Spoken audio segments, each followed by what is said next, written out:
এখানে আমরা medical team বসাবো, মেডিকেল বুথ বসাবো। তো আমাদের এখন পর্যন্ত জেলাগুলোতে আমরা যে পরিকল্পনা করছি, আমাদের কার্যক্রম ইতিমধ্যে চলছে। সেখানে আমাদের প্রত্যেকটি উপজেলায় আমাদের 10 থেকে 12 জন ডাক্তার যাবেন এবং তারা 3 থেকে 4টি ভাগ হয়ে 3 থেকে 4টি ভাগে বুথ সিস্টেম করে করে সেখানে চিকিৎসা সেবা দিবেন এবং একই সাথে আমরা ওষুধ সরবরাহ চালু রাখার চেষ্টা চালাচ্ছি। আর সেক্ষেত্রে আমাদেরকে সরাসরি জেলা প্রশাসক এবং উপজেলা নির্বাহী অফিসার তারা আমাদেরকে সহযোগিতা করছেন। এটি আমাদের একটি শুধু মেডিকেল একটা পরিকল্পনা। আবার আমরা কাজ করতে গিয়ে দেখতে পেয়েছি আমাদের যেই শুকনো খাবারের যেই সাপ্লাই চেন, সেখানে আমরা সংকট পাচ্ছি। এখন ঢাকা শহরে আমরা শুকনো খাবার বেগ পেতে হচ্ছে। তো সেক্ষেত্রে আমরা একটু অ্যাডভান্স আমাদের কাছে মনে হচ্ছে আমরা একটা পরিকল্পনা করছি। সেটি হচ্ছে আমরা ইতিমধ্যে আজকে সকালে ঘোষণা করেছি আমরা আগামীকাল থেকে গণ রান্না কর্মসূচি পরিকল্পনা করছি এবং মানুষজনকে আমরা আহ্বান জানিয়েছি আপনারা আমাদেরকে এই গণ রান্নার জন্য খাদ্য সরবরাহ করবেন। ইতিমধ্যে আমি জানিয়ে দিতে চাই আমাদের সেখানে যেসব প্রোডাক্টগুলো আছে, চাল, মুসুর ডাল, মুগ ডাল, তেল, পেঁয়াজ, আদা, রসুন এবং আলু।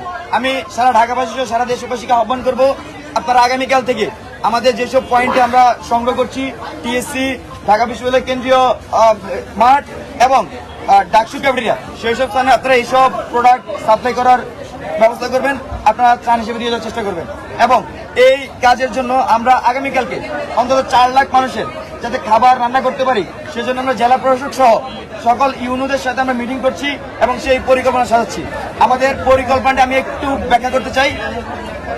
আমাদের যেসব উপজেলাগুলোতে হচ্ছে আমরা রান্না করার পরিকল্পনা করছি, সেখানে ইউনো মহোদয়দের মাধ্যমে আমরা যেসব স্পট আসলে রান্না করার স্বাভাবিক পরিস্থিতি আছে সেই সব স্পট আমরা রান্না করার চেষ্টা করব এবং করে আমাদের যেসব ভলান্টিয়ার আছেন বৈষম্যবিরোধী ছাত্র আন্দোলনের তাদের মাধ্যমে উপজেলা ইউনোর সাথে সমন্বয় করে আমরা যেসব এলাকায় এখানে খাবার পৌঁছায়নি সেসব এলাকায় দুপুর এবং রাতের খাবার করে আমরা পাঠানোর চেষ্টা করব। এটা হচ্ছে আমাদের মোটা দাগের পরিকল্পনা। এবং একই সাথে আমি আপনাদের মিডিয়া ভাইদের মাধ্যমে আহ্বান জানাচ্ছি যারা কুমিল্লা সহ তার আশেপাশে, আমরা জানি যে কুমিল্লাকে যদি সেন্টার করি তার আশেপাশে হচ্ছে বনাটা হচ্ছে, তো কুমিল্লাতে অনেক গোডাউন আছে খাবারের। তো যেসব গোডাউন মালিকরা আছেন তাদেরকে আহ্বান করব আমাদের এই পরিকল্পনা চলমান রাখার জন্য আপনারা সেখান থেকে সহযোগিতা করবেন যাতে আমরা আমাদের এই পরিকল্পনাটি অতি সহজে বাস্তবায়ন করতে পারি। কেননা আপনারা জানেন যে ঢাকা থেকে মাল পাঠানো আসলে সময় সাপেক্ষ এবং হচ্ছে আমাদের এই সময় সাপেক্ষ যেমন একই সাথে আরেকটু কঠিন। সেজন্য আমরা পরবর্তী পরিকল্পনা করছি কুমিল্লাকে সেন্টার করে যাতে সবগুলো এলাকাতে আমরা প্রোডাক্ট পাঠাতে পারি। তো আমাদের এই হচ্ছে আমাদের আজকের পরিকল্পনা। এছাড়াও আগামী দিনগুলোর পরিকল্পনা এই গণ অভ্যুত্থানের নেতৃত্ব দেয় এবং তার পরবর্তীতে আমরা দেখতে পাই বাংলাদেশ এখন একটি ক্রান্তি লগ্নে আছে। বাংলাদেশের দক্ষিণ পূর্বাঞ্চলে মানুষ বন্যায় অসহায় হয়ে পড়ে। আমরা দেখি ভারত আমাদেরকে না বলে যে বাঁধ খুলে দেয়, তার পরপরই অতিবৃষ্টি এবং পাহাড়ি ঢলের কারণে আমাদের দক্ষিণ পূর্বাঞ্চল ভেসে যায় এবং আমাদের অনেক হতাহতের খবর আমরা পাচ্ছি এবং সেখানে তীব্র খাদ্য সংকট দেখা দিয়েছে। তারই প্রেক্ষিতে বৈষম্যবিরোধী ছাত্র আন্দোলনের পক্ষ থেকে আমরা শুরুতে উদ্যোগ গ্রহণ করি এবং আমরা প্রথম মুহূর্ত থেকে এখন পর্যন্ত বৈষম্যবিরোধী ছাত্র আন্দোলনের যারা কেন্দ্রীয়ভাবে আছেন তারা সহ সারা দেশের সকল ভলেন্টিয়ার সমন্বয়ক সবাই এই দুর্যোগে উঠে পড়ে লেগেছেন এবং এই দেশের মানুষের সাথে তারা সর্বোচ্চ কাজ করে যাচ্ছেন। আমরা শুরুতেই আমাদের রেস্কিউ কার্যক্রমের জন্য কিছু মানুষ পাঠাই, তারা রেস্কিউর জন্য কাজ করেন এবং পরবর্তীতে আমরা যখন নৌবাহিনী থেকে আমাদেরকে জানানো হয় আমাদের অনেকে ট্রেন না, তারা গিয়ে সেখানে বিপদে পড়তে পারে, সেই জন্য আমরা রেস্কিউ কার্যক্রম কিছুটা স্থগিত করি এবং আমাদের যেখানে সবচেয়ে বেশি সক্ষমতা ত্রাণ কার্যক্রম আমরা সেখানে ফোকাস করি এবং কার্যক্রম পরিচালনা করা শুরু করি।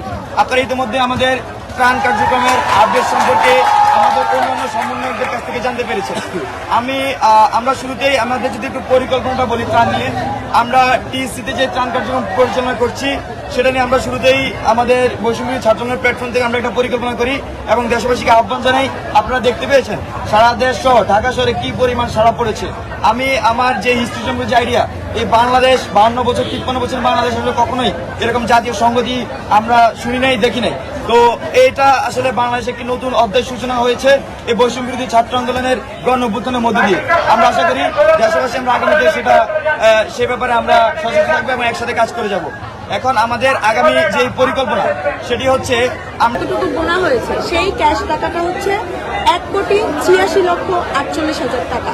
আর গতকাল এবং আজকে মিলিয়ে অনলাইন ব্যাংকিং এসেছে 49,50,000 টাকা। যেহেতু গতকাল 20 লাখের মতো অনলাইন ব্যাংকিং এসেছিল, তাহলে আশা করা যায় যে আজকে 29 লক্ষ টাকা 30 লক্ষ টাকা অনলাইন